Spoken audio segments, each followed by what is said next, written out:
Many fans wondered before the season whether star wide receiver Keenan Allen could get cut, but at the age of 31, he has been balling out and is on pace for his best season yet. You are Locked On Chargers, your daily podcast on the Los Angeles Chargers, part of the Locked On Podcast Network, your team every day.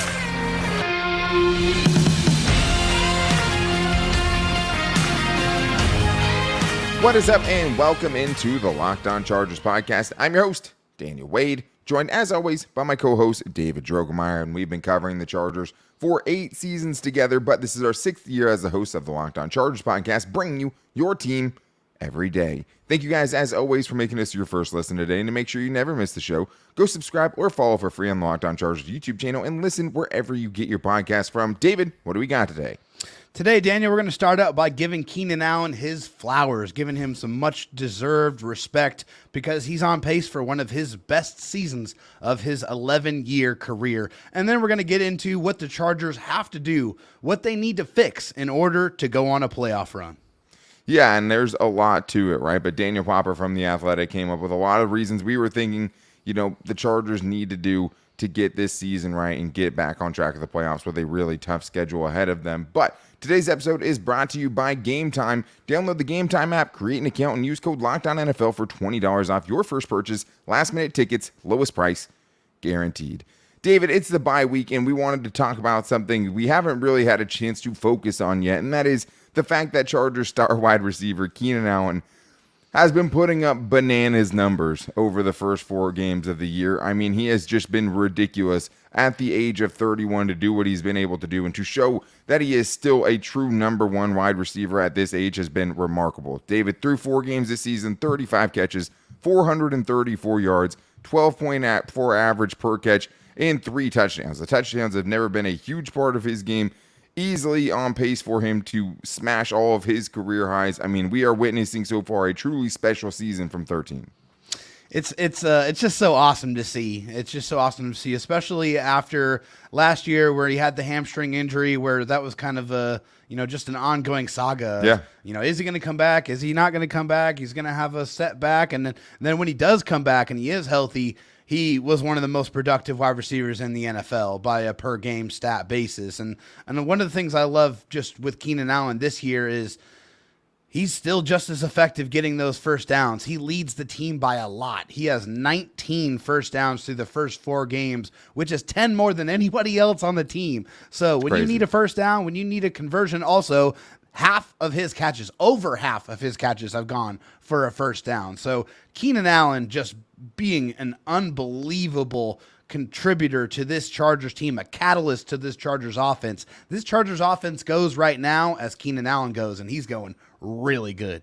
Yeah, I mean, the numbers are silly, right? So far, having played 1 less game than everyone in front of him in these lists, he's 8th in receptions. He's tied for 5th in receiving touchdowns. He's 10th in receiving yards, and he's 9th in yards after the catch, right? That's not something we usually attribute to him. And he's doing all that minus 1 game compared to all the other guys who are in front of him. But when you actually kind of pace this thing out for a 17-game season, David, it's nuts. The numbers, I don't think he's going to hit these, but he's on pace for 149 catches, 12.8 touchdowns, and 1,844 receiving yards, right? His career highs are 106 catches, 8 touchdowns, and 1,393 yards.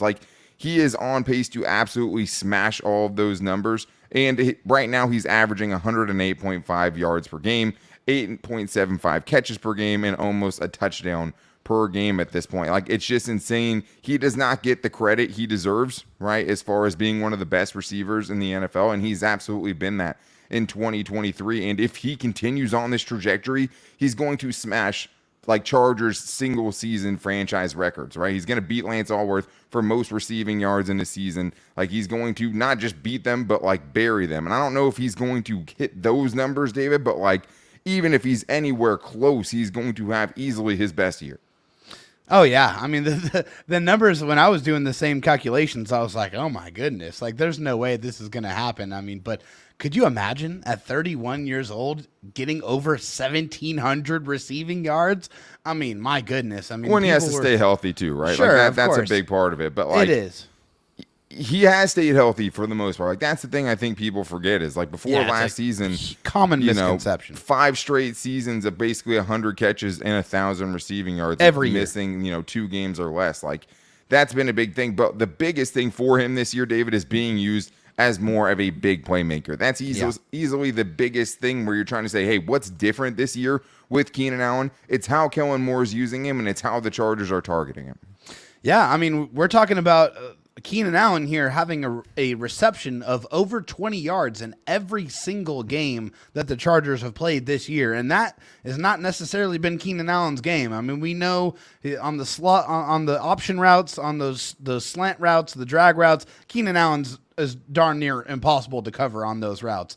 But now we're getting Keenan Allen plays down the football field and also getting them set up for him. They're setting up plays to feature him and plays down the football field, and he's making that, a reward for the Chargers. And also, by the way, 0 drops. He has not dropped a single pass his way at all season, and he has been targeted more than anybody on the team by a lot. So Keenan Allen just being that model of consistency, but not just being the guy that you can, be old reliable on those third downs and those first downs or getting those first downs. Now he's getting you those chunk plays. Now he's getting you those explosions. And I don't think anybody was expecting that out of Keenan Allen in year 11.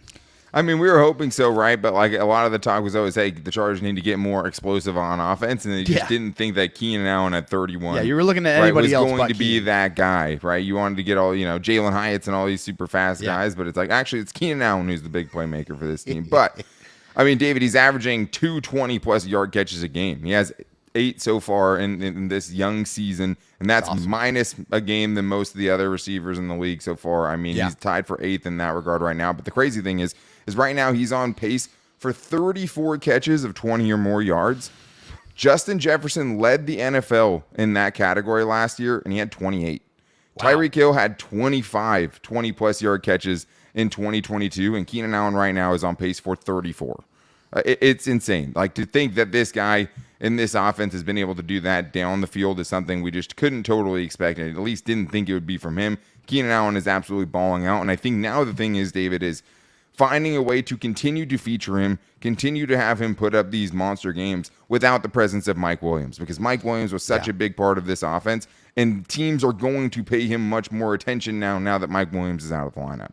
Yeah, 100%. I mean, I think if you listen to Keenan Allen, it's really about getting Keenan Allen touches early in the football game. I think he is a guy that's really rhythm-based. He really likes to set up the defensive backs that are in front of him. Of course, I'll also like the addition of the motion. They've really been moving him around the formations a lot, trying to find the best matchups. I think they need to continue to do that. But it's about getting him receptions and getting him catches early in the football game, getting him in rhythm, and then letting him kind of take over, because I think that's when Keenan Allen is at his best. Yeah, and I think you saw a little bit of the effects of missing Mike Williams last week in the second half, where the Chargers really struggled offensively, and it's not the passing attack anyone would point to as like, this is what the Chargers are. Right. But last week, one game without Keenan Allen, or without Mike Williams, it's 3 catches for 32 yards against the Raiders, right? So, like, I think it's not going to be like that every single week, right? I mean, it was just a bad passing game for the entire team, right? Yeah. There wasn't anyone outside of Josh Palmer, who caught a 50-yard pass to seal the game last week, that really had an impressive game. But to me, though, this question, or at least, how do they keep him as productive without Mike Williams in the lineup, taking away some of that attention, is like, you need Quentin Johnston to step up. Like, this is just, reason number, whatever you want to call it, for Quentin Johnston to step up in this offense and give someone else for these other teams to worry about. And same for Josh Palmer too, right? Like, they have to show that they're legitimate threats, so that if you're going to pay special attention to Keenan Allen, these other guys are going to hurt you. Because if you go into every week not, with those guys not stepping up, it's going to be very easy for opposing defenses to tailor their defense to take away one receiver. So you need Josh Palmer, and most importantly, you need Quentin Johnston to step up to take some of that attention away from Keenan Allen. But Daniel Popper from The Athletic broke down a great list of what the Chargers need to do to become a playoff team with a tough schedule coming up for them. And we agree with a lot of them and have a couple more that we want to add into the mix as well. But the first, it starts with, David, this team allowing explosive plays. The running game has been bad, so we're going to talk about the fixes coming up right after this. First, though, I do need to tell you guys about the Game Time app. And what if I told you that I could get you the best price to whatever event you're going to, guaranteed? That's what they give you with Game Time. Buying tickets to your favorite events shouldn't be stressful, and Game Time is the fast and easy way to buy tickets for all sports, music, comedy, and theater near you. With killer deals on last-minute tickets and their best price guarantee, you can stop stressing over the tickets and start getting hyped for the fun that you're going to have. One of the favorite things that I have for Game Time specifically is just the fact that whatever seats you want, whatever section that you're looking for, you can actually see what your view is going to be like for those seats. That is huge. And if you like a section and you see, hey, this is a good section, pretty much there's not a bad seat in this section, you can actually have them pick random tickets for you in that section. You can save up to 18% on those tickets. If you're trying to find the best deal, you're going to go to these things anyways. Use the Game Time app because the Game Time guarantee means you'll get the best price. If you find the tickets in the same section and row for less, Game Time will credit you 110% of the difference. Snag the tickets without the stress with Game Time. Download the Game Time app and create an account and use the code LOCKEDONNFL for $20 off your purchase. Again, that's LOCKEDONNFL for $20 off your purchase. So download the Game Time app today. Last minute tickets, lowest price, guaranteed. David, one of our favorite recurring guests on this show is definitely Daniel Popper, right? He's been so good to us, and he is one of the best people at putting out Chargers content around. If you haven't subscribed to The Athletic yet, you don't know what you're missing out on. But we wanted to talk at least a little bit about how Daniel Popper thinks this team can be fixed going forward to try to make a playoff run, because that's what this is about. Anything less than the playoffs and a playoff win is a disappointment, and a huge disappointment for this team. Bottom line. And he thinks he has the fix for it, and we agree with a lot of the problems that he's trying to have them figure out. But make sure, though, this week, guys, that you guys are checking out the Locked On NFL live show. Each Friday, Locked On will go live at 2 p.m. Eastern on every Locked On NFL YouTube channel. I'm sure you guys have seen it on ours. Host Tanitra Batiste, Jarvis Davis, and Kyle Krabs will break down every game on the NFL slate. So make sure you guys check that out, 2 p.m. Eastern time on the Locked On NFL YouTube channel. David, Daniel Popper has the 5 areas the Chargers must improve if they want to make the playoffs. So we're just going to give a tiny snippet of each of these. If you want the full breakdown, he does it in full detail, but we're going to kind of give our own notes off the main points that he's talking about here. And the first one is limiting the explosive passes, something that has been a huge detriment to a Chargers defense that's supposed to be good at not allowing them. And this was the stat in there that stood out to me. The Chargers are allowing explosive passes on 15.9% of opposing dropbacks. Only the Broncos and the Steelers allowed a higher rate in the first 4 weeks. David, it has to stop. If the Chargers keep being this team that keep having these leaky defenses that are giving up these giant plays, it's just going to be impossible for them to really steady the ship defensively. Well, we've seen it. We've seen it come back and bite the Chargers on multiple different occasions. I think the example that really comes to my mind clearer than anyone else this season is against the Tennessee Titans. You have those 2 long, deep passes to Treylon Burks and to, I believe it was Moore. I can't remember his name, but those two explosive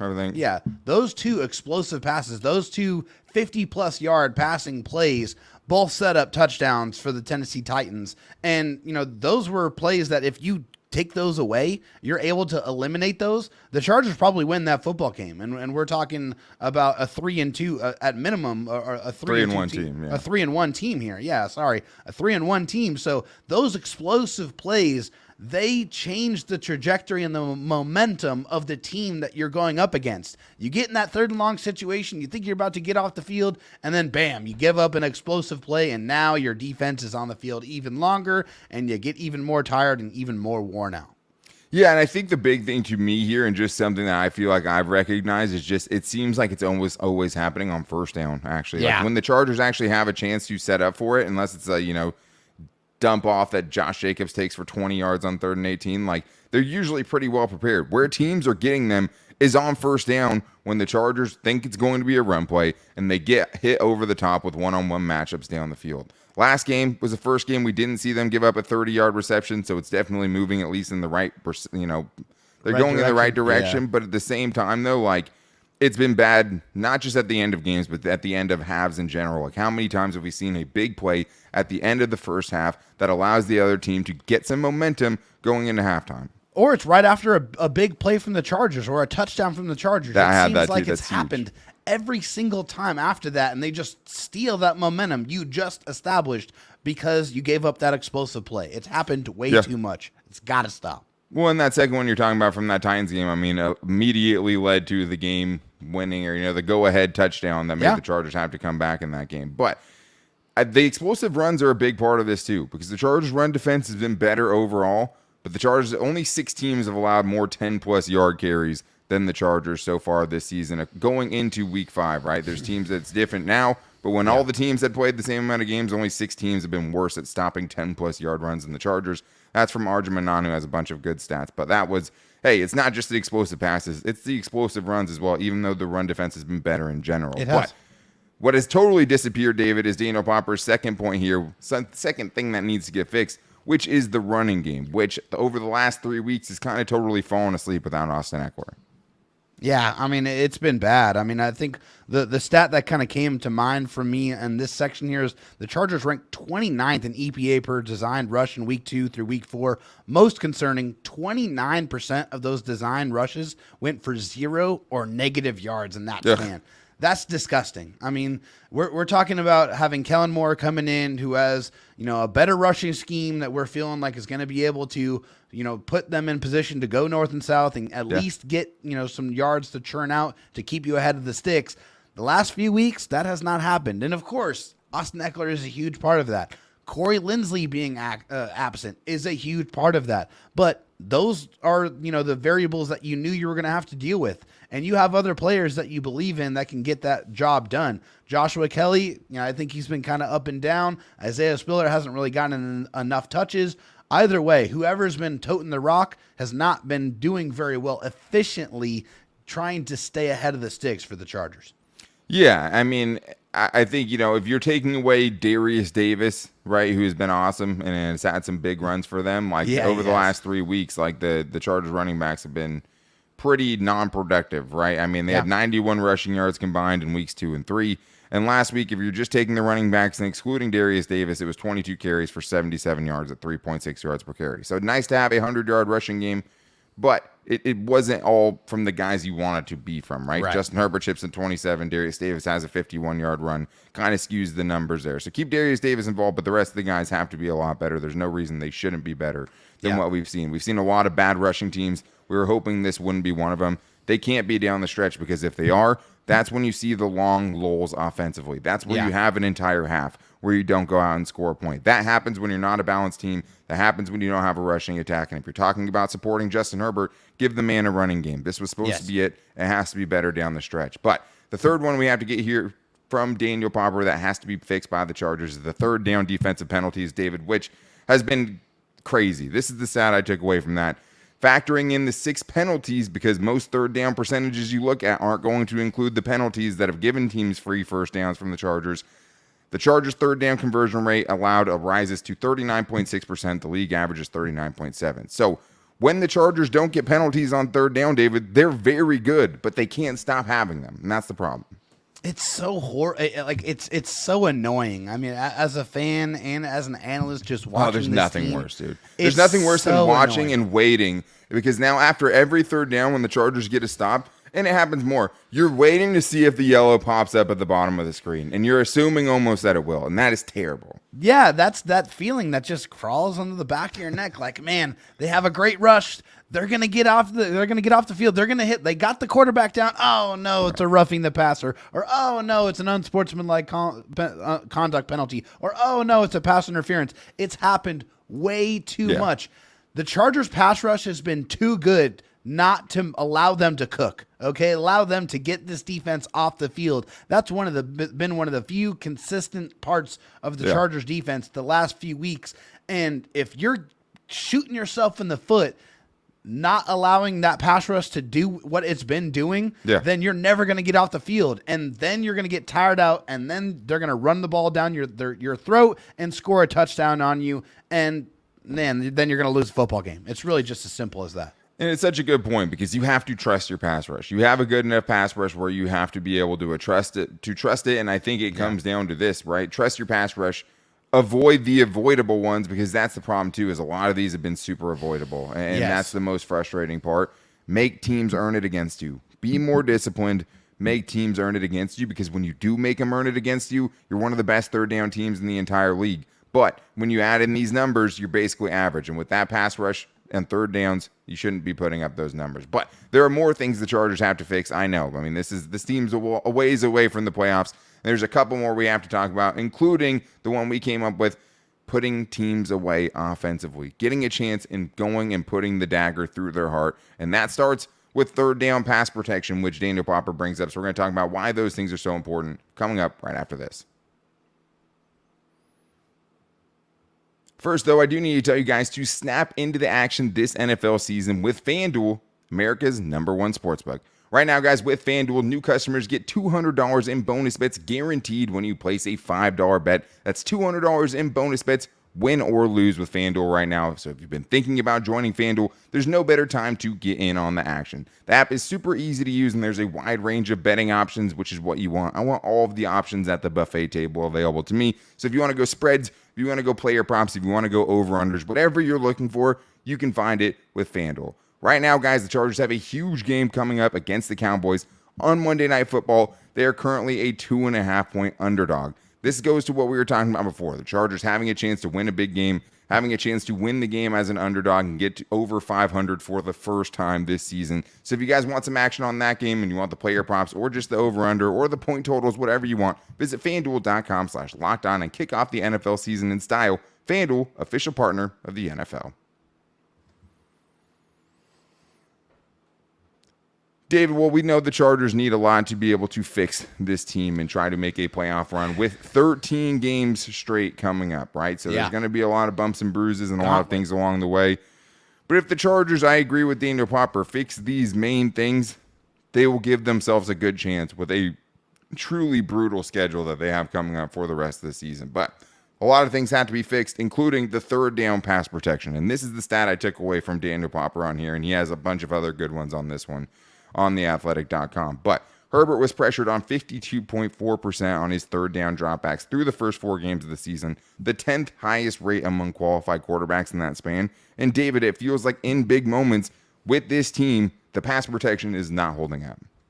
Yeah, I mean, in week 1 against the Miami Dolphins, the Chargers were pretty much doing what they wanted. They were running down the field at will. They were passing pretty much whenever they wanted, until the end of the football game when Vic Fangio put a bunch of pressure in Justin Herbert's face and basically got the win and sealed the win for them because of that pressure. In the moments where you got to have your best, where you have to make sure that Justin Herbert has time to make a play, too often that pass protection has crumbled and has failed Justin Herbert. So that definitely has to improve. I mean, we know that, they're not going to pressure Justin all the time. They tried that against the Minnesota Vikings, and that did not end up very well for the Minnesota Vikings. Justin Herbert literally had a career day. So yeah, I mean, that was just blitzing. It's not necessarily just pressure, right? Because pressure and blitzing are different. But I mean, you're right in the premise of just like, hey, I mean, the thing is Justin Herbert gets out of a lot of it too, right? It does. Just because he's pressured doesn't necessarily mean that he's not going to make a play anyways. True. And he's been very good in his young career when he is under pressure.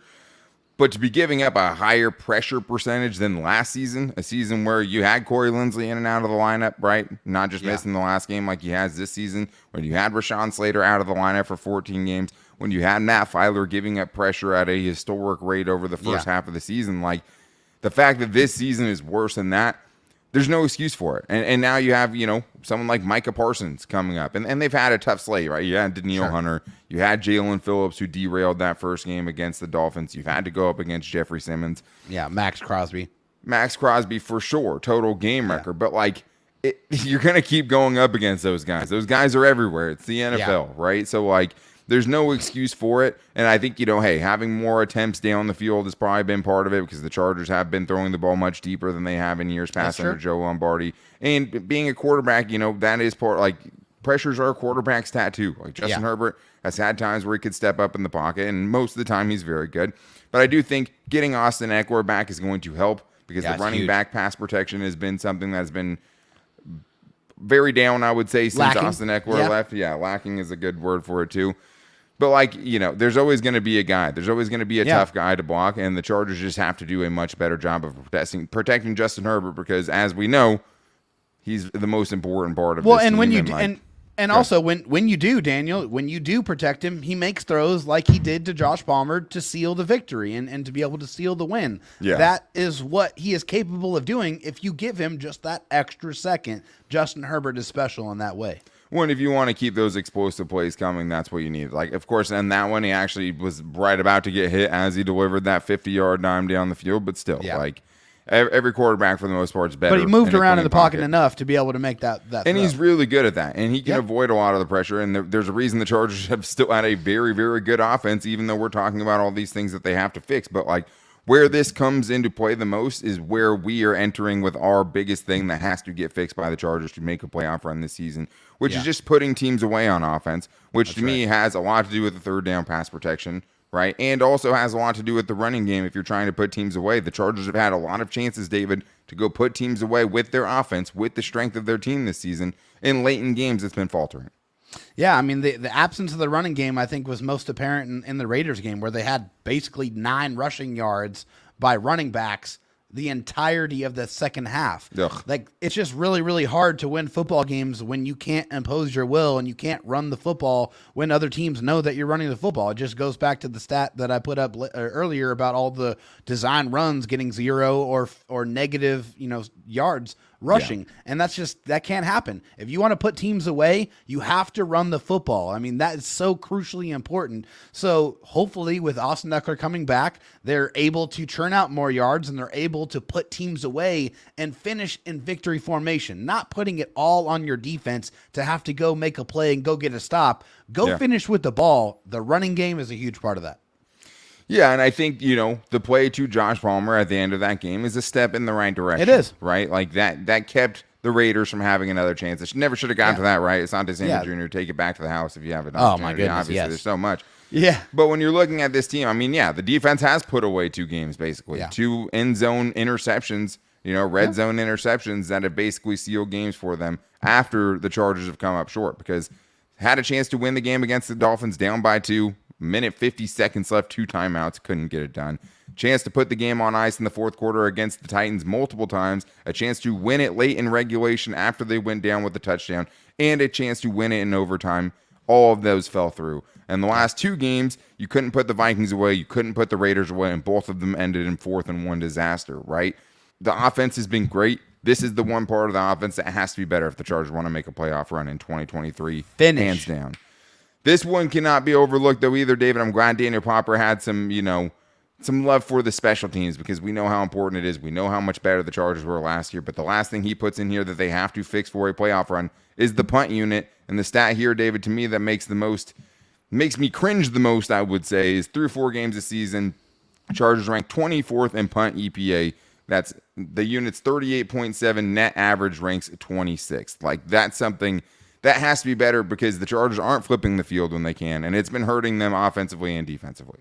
Yeah, I mean, after J.K. Scott was one of the best punters in the NFL last year, he has not been very good through the first 4 games. That's got to change. He's got to do what he does, flipping the field, getting that big hang time. That's what he brings to the table. So he needs to go back to his roots and get that production. We know it's there. He's got to go put it back on the field.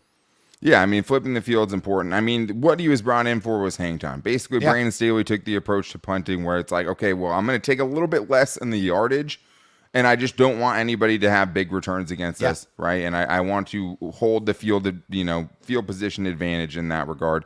And so far, he's still been pretty good at that, right? I mean, there have only been 3 punts returned by opposing teams all season long. 3 of his 16 have been returned. The problem is in the last game, you had multiple 30 punts in the 30s. You can't have that. Like, that's not good. No, and his 40.7 average punt yards rank 35th out of 36 eligible punters in 2023. That's anyone who has punted a ball so far this season. He ranks 35 out of 36. So the hang time's still good. According to Pro Football Focus, 2nd in the league in hang time, but like, hang time on a 32-yard punt just isn't going to get it done. Yeah. So they gave him a 2-year deal. We'll see. I don't think they're going to make an in-season move. We already would have seen it. But he can't just have the shanks that he's had, man, because it has to be much better. They have to be able to flip the field and put their defense in better positions. I think the punt coverage units have actually been fine. It's, to me, more J.K. Scott, you just got to kick the ball further, buddy. And I know you can, because I've seen you do it. So special teams not to be forgotten in this. A lot of things the Chargers must do. Thank you to Daniel Popper for continuing to bring out awesome Chargers content. And make sure you go subscribe to The Athletic if you haven't already. But that's it for today's show. The good news is tomorrow we're turning the show over to you guys. If you want to get your questions on the show, hit us up at LockedOnLAC on Twitter. Hit us up in the YouTube comments, or hit up our subtext, which you can find in the show notes, to get your preferred questions in there as well. You can also hit us up on Instagram at Locked On Chargers and our Locked On Chargers Facebook page. Make sure you guys don't miss the show also tomorrow. Make sure you're subscribing or following for free on the Locked On Chargers YouTube channel and listening wherever you get your podcast from. If you guys want to be like a tier and get your voicemails in, you can leave a 30-second question at 323-524-7924. Love getting your guys' kind of radio sports calls in the show. It's what I grew up with. We love getting your guys' calls in there. So make sure you call into the show if you want to get on. But that's going to do it for us on today's show. We'll be back with you guys tomorrow with a fan mail show before crossover Thursday and a special interview for you guys later on in the week. Hit up the subtext if you want to know who is going to be coming on the show, probably on Friday. But until then, guys, take it easy.